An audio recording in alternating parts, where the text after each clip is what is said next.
All right, good morning. Welcome back here to Trader Minute. Great to have you aboard. I have been informed that the last video, the audio wasn't streaming for some. I'm told that it may be on the recording. Jason's looking at that, but I am not sure if it is. So my apologies there for those of you that did not have the audio. And I am going to, in this video, I'm going to go through everything that I went through before, and kind of discuss what went on, what happened, and the questions that have come in, and the questions that were responded to here on that last video, and then we'll get into the sorting methods here after that. All right. So auto challenge this morning. Test trade gold, right? Exit is exit 1330, right? When I jumped on, the stock price was 1329. No decision to make, right?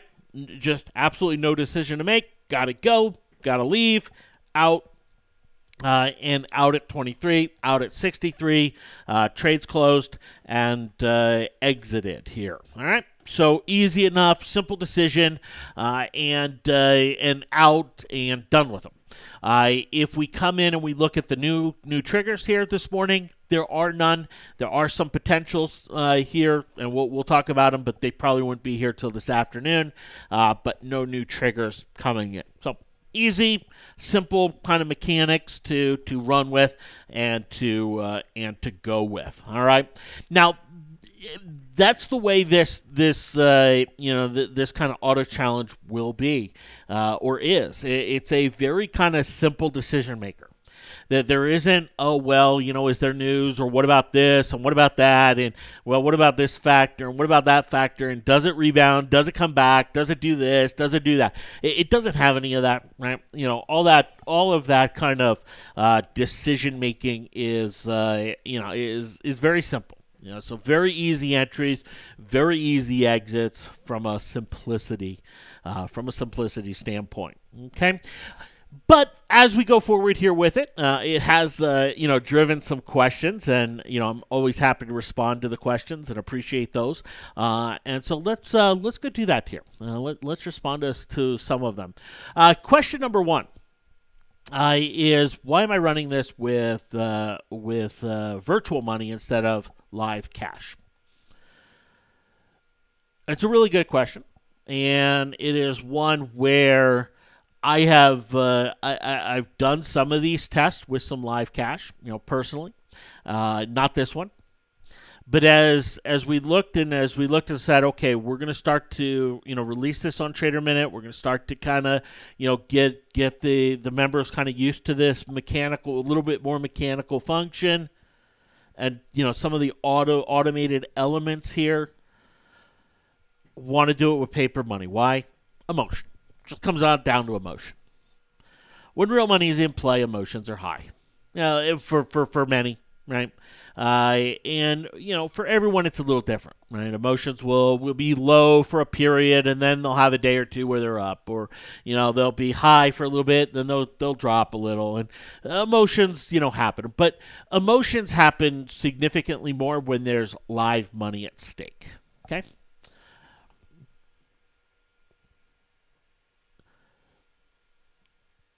I want the community to kind of get used to this idea, to this mentality without that emotion. The last thing I want is, well, Jeff, I held Nike. What do you think? Oh, I don't know. You know what? I'm not in it anymore. I'm out. I'm done. Right? And live money creates that emotion. And so with a kind of a new process, wanted to remove that emotion and be done with it. As we've already talked about, we'll be getting to trading this with live money very soon. And I'm very much looking forward to that. And if it happens before the test end date of this, even better, right? Even better. I would love to see that happen. But that's the only reason. just to pull out some of that emotion, keep that much more mechanical element associated here with it. I've been kind of doing tests and running different things now. For years, it's very kind of robotic to me. It's not something where where that emotion factor comes in or plays with me at all. But wanted to make sure that that is the case for the community as we kind of look at this kind of new element, and as questions come up and greater understanding of what this is comes up. Next question was Jeff, you're the algorithm's 0 for 3 right now. What do you think? And you're right. The algorithm's 0 for 3, right? Nike bearish, wrong. Netflix bearish. If we go look at it right now, right, and evaluate it right now, Netflix triggered bearish at the close yesterday, wrong, right? And then GOLD triggered bullish, and wrong, right? In terms of the direction. This is something where these are it's going to happen. We're going to see this happen again. It's going to happen. The way the algorithm is set up is it's set up to look for trend. Trend is the big thing, right? To keep out of consolidation. In fact, with the algorithm, it's even set up so that after 3 days, if there's no movement, boom, trade over, done, move on, right? Just that kind of hard, fast rule of 3 days and out. But the algorithm, the mechanics of the algorithm are driven to look for trend. Now, something happens when you're looking for trend. You can find trend. But you know what? The direction of that trend, that's not always a certain thing, right? If we go take a look at Nike, right? Nike gave trend mechanics. Nike gave all the mechanics of a trend, right? Of a trend coming into play right here. Now, the signal on it was a downside signal. But very quickly the next day, boom, that was erased. And it was, okay, no, there we go.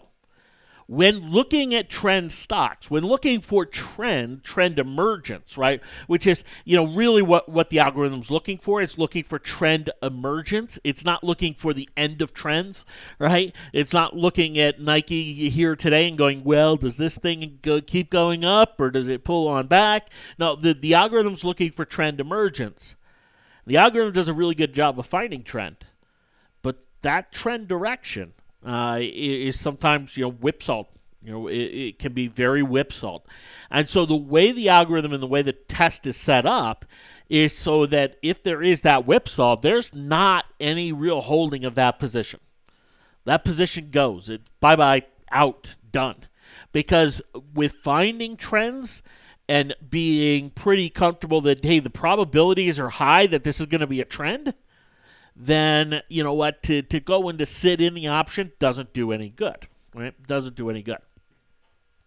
The way the algorithm's set up and the way it's kind of been tested over time, there's about a 65% accuracy rate. What does that mean? 65%. And when you look at percentage, this is over a large data set. Very large data set. Well, 65% means that, there's going to be winners, plenty of winners, and we're going to have, winner 1, winner 2. We'll stack 4, 5, 6, 7 winners in a row. And when that happens, the account value will grow and grow sizably. But what will also happen with 65% is there will be periods where there are 3 to 4 losses in a row. Now, could we change the algorithm to make it more than 65%? Yes, we could. We absolutely could. We could make it. We could increase this probability. Now, what do we do if we increase the probability? Well, we lose upside potential, right? A gain potential. Because to hold that risk, the risk of the gain. Right, we lose that. We also lose signals, right? We don't get nearly as many signals, and we spend a lot more time in cash, which that's not what the challenge is for. Let's go. Yeah, let's go. So this is kind of this 65% area is where this algorithm is at over time. And, in the future, it could be higher. In the future, it could be lower, right? Different environments, it'll change. In a trend, looking for trend signals, right? Like this algorithm, if the market's a little flatter, it's not going to be as effective. If the market's a little more trendy, it's going to be more effective. And so, but the reality is this 3 to 4 losses in a row is what I have to come to grips with. And to say, can a challenge survive 3 to 4 losses in a row? If it can, with this probability, hey, you know what? Yes, we can have 7 to 8 in a row and knock us out. But can the challenge survive 3 to 4 losses in a row? As I look at the 2 losses early on with Nike and Gold, right? I don't look at the trigger and go, oh, what was wrong with the trigger or anything like that. No, there were solid triggers, solid setups. We can go look at those exact same setups on other stocks and see them go, the way that they triggered. But these two didn't, right? These two didn't. But one of the things that having these 2 in a row does is it really kind of shows this 3 to 4 element, right? If in the challenge we're going to be trading 14 to 20 days on the options, the challenge cannot survive 3 to 4 days of loss. Or 3 to 4 losses in a row. Sorry. Challenge can't survive it. 3 to 4 losses in a row, where's that going to take the challenge? Pretty darn close to 0. It's going to eat away a major portion of it.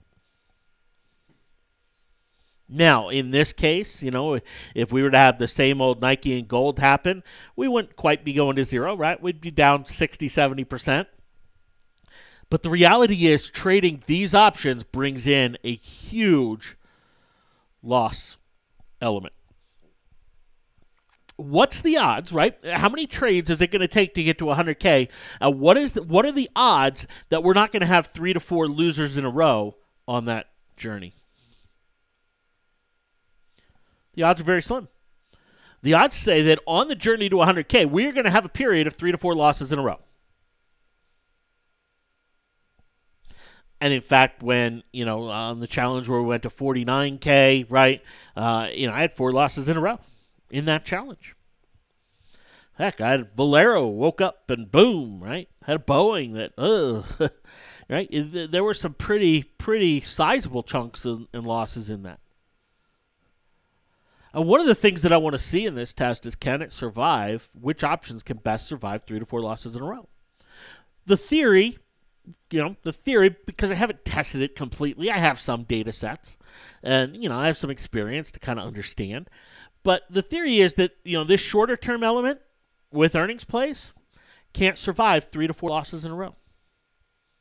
So if we were using these options and the challenge were to go to 10K and then go to 50K and we keep going and we have 3 to 4 losses in a row, we could be back at 5K.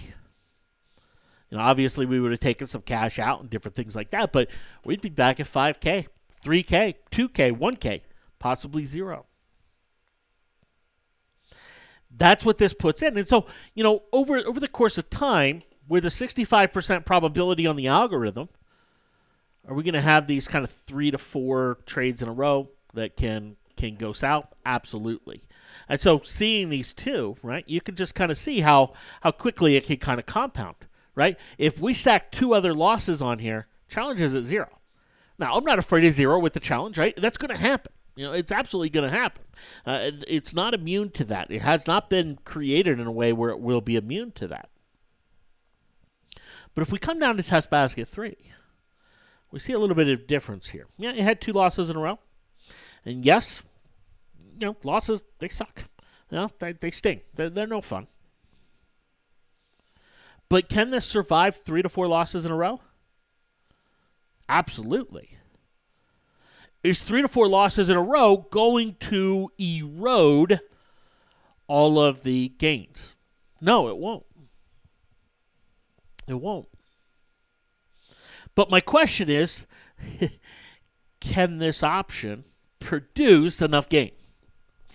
Does it have the potential to produce enough gain to kind of say, all right, you know what, we can run with this, and we can survive 3 to 4 losses in a row, even if it happens 2 to 3 times in a challenge. It can survive it and continue to move forward. My suspicion is, yes, it can. And as I go look at past successful challenges and stuff like that, the majority of the trades that really took the challenge to the next level, they were this 30 to 60 day period.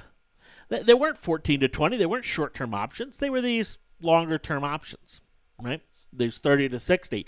But it didn't mean we were in the trade for that long, right? It didn't mean we were in the trade for that long. And so, my overall suspicion here is when the test is all said and done, that it will be very clear and very obvious which option is the best to run with. Now, that could change. That could be different. Obviously, this isn't something that I've tested out thoroughly enough for me to feel comfortable running with it with the community yet, right? That's why it's test, right? That's why it's still test. But this is my suspicion. This is my expectation, here as we go forward. Okay. But anyway, hopefully that kind of helps answer the question, in terms of the algorithm and what it's looking for. It is absolutely looking for trend, and, there are mechanics built into this to say, look, if it's moving against us, we got to go. And if it is, we're in it for 3 days and it hasn't moved to one of our targets, got to go, see ya. Now, with if you remember with the Katie and the Trendrider signals, there was a 30-day, got to go, right? That's not going to work for the challenge, right? That's not going to work for the challenge, so really tighten that up to 3 days. It does create some of those where, man, you're holding it for 3 days and, you're out on the 3rd day, and on the 4th day, boom, there it goes, right? It's going to create that. That's going to happen from time to time, and when it does, it's going to stink. But that is, these plays are not designed to be buy and hold. They're not designed to be, just because we have more time on the option. Let's just hold it. That's not what this is designed to do. It's designed to make decision making very easy. It's designed to be able to survive, kind of the worst case scenario when it comes to the probabilities, and it's designed most of all to have that upside potential, associated here with it. All right. So anyway, hopefully that answers the question there on the algorithm and on the signals here with it. Okay. All right. Let's see here. What else did we look at? So anyway, gold, easy decision there. Now, no new signals here today, or this morning, I should say. There are some that are close. J&J could trigger by the close of the day here today. We'll see where that ends up. That could trigger bullish. Micron as well could trigger bullish here by the close of the day. Micron's a good example of this stochastics element that I've talked about. I can't bring up on a chart what the algorithm is, right? It's just not possible to bring up a visual form. There's just some equations associated in it that are just not chartable. But one of the things that is going to be, very clear over time is that, bearish signals are just not going to be triggered very often when the slow stochastics 39.1 is above 50. It's going to be a rare thing. So yesterday, we had even a Katie signal come in. We had, the stock moving down, 3-7 cross down, breaking the 20.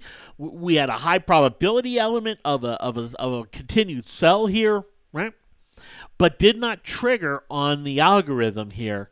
Not because of this mechanic of the stow above the 50, but it's one of the things that we just don't see very often. Get a bear signal with the stow up here above 50, and vice versa. We don't get a lot of bull signals with the stow below 50. Right. In fact, if we go and we look at something like a J&J, it has the stochastics moving above 50 here today. Right. It's going from below to above. And in fact, J&J is one that, I mentioned could trigger bearish ahead of earnings. And it never did, but had that potential there with it. But, never materialized. Could materialize with a bull signal here today. It won't have anything to do with whether it's above or below 50 on the stochastics, but most likely to get that bull signal would have to have that. So something like a Micron, where yesterday, kind of giving a little bit of a bearish element, but doesn't trigger. Today, it's kind of giving a little bit more of a bullish element, and does have the possibility or greater possibility of triggering, given where that stochastics is sitting. Right now. Okay, but those are the closest here. GOLD could trigger bearish by the end of the day. Right, it has a potential of triggering bearish. Now we're going to see this happen multiple times per challenge. We will see this element happen where we get a bull signal. It's off to the races. Let's go. Get in. Boom, knocked out, but that exact same day actually get a reversal signal. It's going to happen. It has happened. It has happened quite a few times. Over the last 6 months of testing. I've talked about it with Home Depot. Home Depot that I traded for this challenge. I bought the bear signal that we had right here and had a nice little bearish signal come in, and boom, it whipsawed. And 2 days later, gave the bullish signal. I didn't react to that whipsaw. I kind of stayed in my bearish bias and didn't react to that whipsaw. But it was a strong whipsaw with the signal, with the algorithm. This is something where the algorithm will trade that. The algorithm will pop out of the put, jump into the calls, and go. It has the potential of doing that with gold here today, jumping out of the calls and then jumping into the puts later on here today. Doesn't have a signal on it here just yet, but there is that potential of that happening. So those are some of the things that are close here with it. Okay. Last question that I got that I'll respond to here this morning. Has to do with this basket of 1,000 and 2,000, breaking the challenge down into 1,000 and 2,000 here. And I didn't address this, the day we went over all of this in the intro video. But with the market vibe signals, there's not going to be very many. They're going to be fairly few and far between, right? Over the course of a challenge, we may get one or two, may get three or four. But, it's not going to be something where over the course of a challenge, we're going to get a lot of this, right? With that being the case, if the algorithm has to dip into that 1,000, it will do so, right? So if we look at where it's at now, right? If we look at where it's at now, so in this test basket up here, we're down what, 850, right? About 850. That leaves the challenge at 2150. So I'm going to put 800 into each of the next trades. Right? I'm going to put 800 in each of the next trades. So what that will do is that will dip in. That will dip into the market vibe basket. So, if I do get a market vibe trigger, we'll have to structure it. We'll have to use the cash that's available to run. But I will always favor algorithm trades over market vibe trades. But market vibe trades are there. That cash is set aside and allocated, to go and make that. So let's say the next two trades we go out and make. We go from 2150, up to 3,500, for example, right? Well, that 1,000 will then be back into the market vibe pool, and we'll have 2,500 in the algorithm pool. Okay, so there will be some dipping, some dipping that happens. With that, if we were to have two trades this afternoon, it would happen in test 1 and 2, but it wouldn't happen in test 3. In test 3, we wouldn't have to dip into that market vibe there because of where that gain loss is with it. Okay. All right, so hopefully that answers some of the questions. If you have others, please shoot them over to me. I realize this is kind of a little bit of a new concept. I know the idea when we talk auto trade in the market, everyone thinks, oh well, you said it, forget it, move on, and that's not what this is. This is an automation of challenge trade decisions, right? To basically say, okay, if we can automate this process or make this process of trade entry with a higher probability, so 65%, right? When it comes to trading options, 65% is very high, but we can automate that, the 65% on the entry. If we can automate the exit process, right, which we've done, but is still something I may tweak a little bit. But if we can automate that with a high probability, and then we can automate the decision-making that happens, we can have something that's very consistent and keep those challenge principles alive in something that's very consistent, right? And you've heard me talk about that. I want there to be a high consistency of the challenge, and not just based on Jeff's bias and Jeff's opinions. And ultimately, I want to be able to compete against the bot, which it's not a full bot because it's not I'm still having to go make the decisions, but I have the recipe for making each and every one of those decisions. But anyway, that's where it's at, and that's what we're looking at going forward. Thanks for hopping on. Give me about 5 minutes, grab a drink here, and I'll jump back on. We'll take a look at various sorting methods for the challenge here. And these are things that you can use in your own trading, but there are also things that are going to be used in sorting out signals when it comes to the 100K challenge as we go forward, and especially as this watch list of stocks actually expands going forward. Thanks for hopping on. We'll talk to you soon. Take care.